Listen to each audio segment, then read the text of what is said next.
नमस्कार, ओम शांति। रक्षाबंधन की सबको बहुत बहुत बधाई। इंद्रिय जीत बनाने का पर्व रक्षाबंधन के त्यौहार के बारे में अधिकतर लोगों की यह मान्यता चली आती है कि यह त्यौहार भाई द्वारा बहन की रक्षा का संकल्प लेने का प्रतीक है। साथ साथ यह भी कहा जाता है कि यह त्यौहार हमारे देश में चिरकाल से मनाया जाता रहा है। यदि ये दोनों बातें मान ली जाएं तो निम्नलिखित प्रश्न उठने स्वाभाविक हैं। क्या तब राजा का शासन कमजोर था?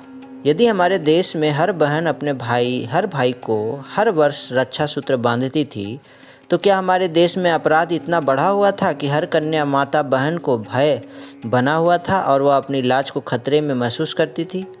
इतिहास ने तो यह बताया है कि यहाँ चोरी चकारी भी नहीं होती थी, बल्कि घरों के दरवाजे खुले रहते थे।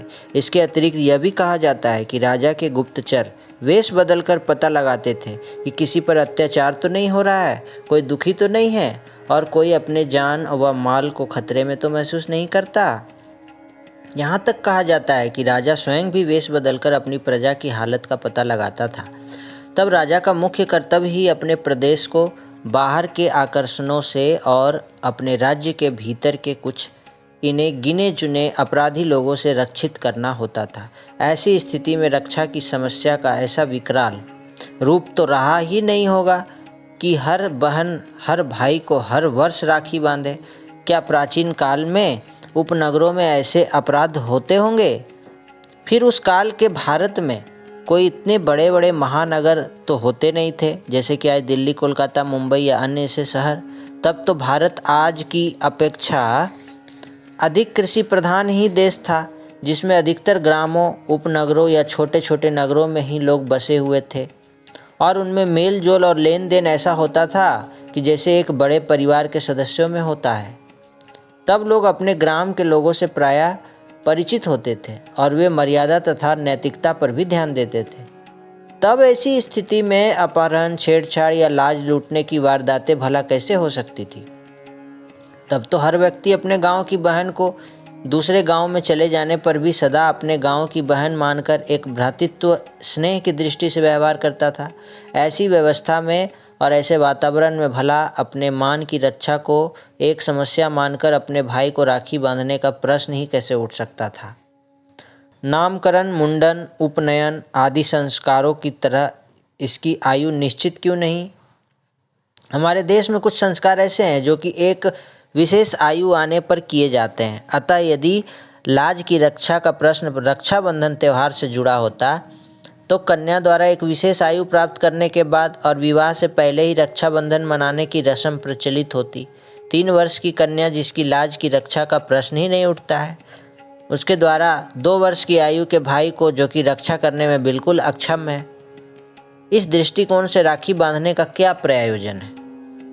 क्या क्षत्रिय रक्षा नहीं करते थे? हमारे देश के बारे में यह भी कहा जाता है कि यहाँ रक्षा करने का कर्तव्य क्षत्रियों को था। यदि किसी पर अत्याचार होता या किसी दुराचार पर ही उत्तर आता तो क्षत्रिय लोग दुराचार का अंत करने के लिए अपनी जान तक की बाजी लगा देते। आतताइयों का सामना करना वे अपना धर्म मानते। तब क्या ऐसा माना जाए कि देश में शताब्दियों से ऐसे क्षत्रिय ही नहीं रहे थे कि जो माताओं बहनों की रक्षा के लिए अपने छात्र बल का प्रयोग करते और अपने धर्म का पालन करते? बहनों द्वारा भाइयों को राखी बांधने का अप्रत्यक्ष अर्थ तो यही निकलता है ना कि न क्षत्रिय, न राजा का आरक्षक दल ही रक्षा करते थे, न देश में कोई नैतिकता ही रही थी कि माताएं बहनें अपनी लाज को सुरक्षित समझती। ये सब मानना तो गोया ज्ञात और अज्ञात इतिहास के बिल्कुल विरुद्ध बात करना और अपने देश, अपने धर्म और अपने प्राचीन समाज की मिथ्या ग्लानि करना और सत्यता के बिल्कुल विपरीत जाना है, क्योंकि वास्तव में भारत में युग युगांतर से नैतिकता और मर्यादा का वातावरण रहा है। हाँ, कुछ ही शताब्दियाँ पहले से इसका वातावरण बिगड़ा है, परंतु यह त्यौहार तो जैसे कि लोग कहते हैं चिरातीत से चला आ रहा है। क्या यहाँ लोग अपहरण आदि होने देते थे? भारत के लोग स्वयं भी कहते हैं कि भारत देवभूमि था। यहाँ पर ऐसे ऐसे आख्यान घर घर में पढ़े जाते हैं जिनमें यह बताया गया है कि एक नारी के चुराए जाने पर चुराने वाले की सारी सत्ता ध्वस्त कर दी गई। ऐसी स्थिति में यह सोचना कि अपनी लाज की रक्षा के लिए ही बहन भाई को हर वर्ष राखी बांधती थी, गले के नीचे नहीं उतरता है। क्या यह कहना गलत है कि तब नारी की लाज सुरक्षित थी? भाई कभी भी रक्षा का संकल्प व्यक्त क्यों नहीं करता? सोचने की बात यह भी है कि यदि बहन भाई को अपनी लाज अथवा अपनी शारीरिक रक्षा के लिए राखी बांधती है तो भाई को कुछ दो शब्द तो इसके उत्तर में कहने ही चाहिए। वह कम से कम इतना तो कह दे कि बहन मैं आज यह दृढ़ संकल्प लेता हूँ कि जब तक जान में जान रहेगी तब तक तेरी आन रहेगी। अच्छा, न भी कहे तो उसके चेहरे से कम ऐसा भाव प्रकट हो, या कोई भाई भी अभी अपना ऐसा अनुभव बता दे कि जब मुझे राखी बांधी जा रही थी तो मेरे मन में सुरक्षा और वीरता के भाव ठाठे मार रहे थे, परंतु जबकि कोई ऐसी स्थिति ही सामने नहीं होती, माहौल ही ऐसा नहीं होता, तो दोनों के मन में कोई रक्षक और रक्षिता के भाव ही नहीं उठते हैं, बल्कि वे तो एक पवित्र स्नेह, एक शुद्ध संबंध के नाते से मिलते हैं। और बहन की रक्षा करना तो भाई का वैसे भी कर्तव्य ही है, इसके लिए उसे राखी बांधने की क्या आवश्यकता है? और हर वर्ष जतलाने, याद दिलाने और फरियाद करने की क्या आवश्यकता है? क्या बहन को भाई के स्नेह और उसके मन में रक्षा की भावना में संदेह है कि हर वर्ष इसके लिए राखी बांधी जाती है? बहन के अतिरिक्त ब्राह्मण राखी क्यों बांधते हैं? फिर हम यह भी देखते हैं कि बहन के अतिरिक्त ब्राह्मण भी यजमान को राखी बांधते हैं, और बांधते हुए उसे वे ये कहते हैं कि इंद्राणी ने भी इंद्र को राखी बांधी थी और उससे इंद्र को विजय प्राप्त हुई थी। पुनश्च कुछ लोग इस पर्व को विष तोड़क पर्व भी कहते हैं।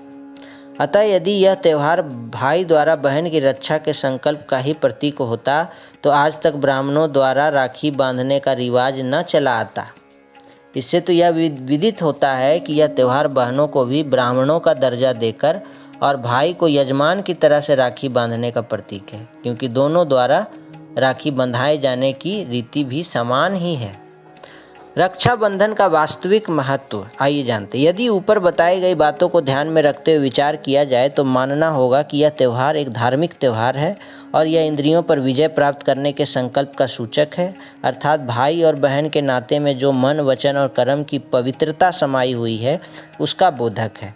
पुनश्च यह ऐसे समय की याद दिलाता है जब परम पिता परमात्मा ने प्रजापिता द्वारा ब्रह्मा द्वारा कन्याओं माताओं को ब्राह्मण पद पर आसीन किया, उन्हें ज्ञान का कलश दिया और उन द्वारा भाई बहन के संबंध की पवित्रता की स्थापना का कार्य किया, जिसके फलस्वरूप सतयुगी पवित्र सृष्टि की स्थापना हुई हो।